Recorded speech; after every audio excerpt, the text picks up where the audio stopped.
किसान जब अन्न बोता है ना, उस समय उसकी मानसिक स्थिति क्या है ये अन्न में प्रवेश करती है। अधिकांशतः किसान बोते समय तनाव में होता है।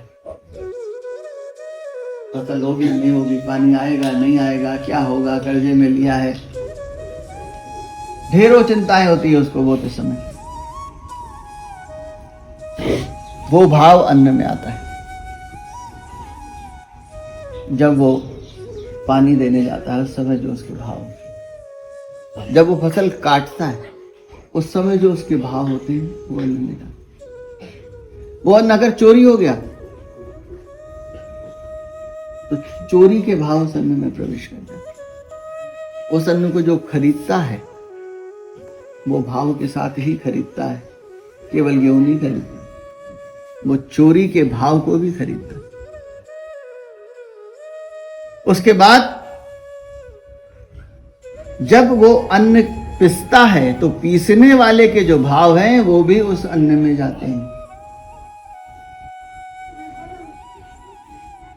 फिर भोजन बनाने वाला सबसे मुख्य होता है। सबसे ज्यादा भाव भोजन बनाने वाले के उस भोजन में जाते हैं। इसलिए आपसे कहा कि कीर्तन करते हुए बनाओ, वो महाप्रसाद होगा जो अंदर से सारे विकारों को, जितनी बुराइयां हैं उन सबको धो डालेगा।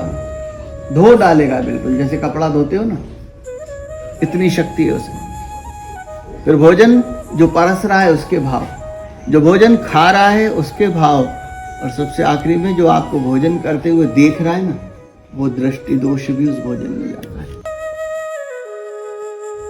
और उसका उपचार है भोजन बनाते समय कीर्तन हो, और जब हम भोजन ग्रहण करें उसके पहले भगवान को भोग लगा दें।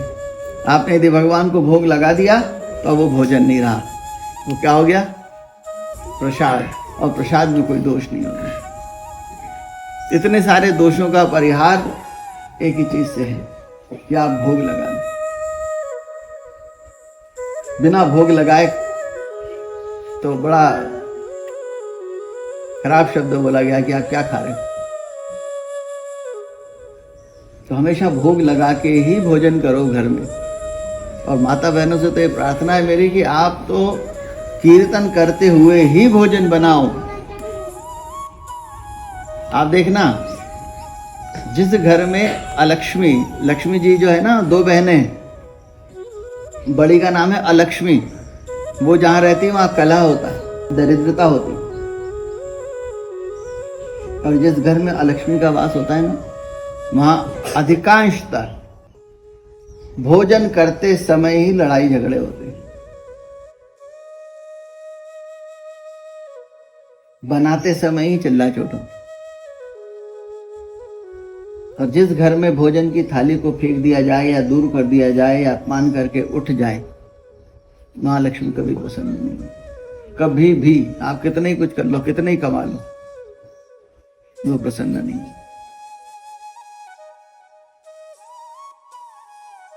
आप यदि अपने घर को सुधारना चाहते हो, अपने घर में लक्ष्मी को बुलाना चाहते हो, अलक्ष्मी को नहीं। धन और लक्ष्मी में भी बहुत फर्क होता है।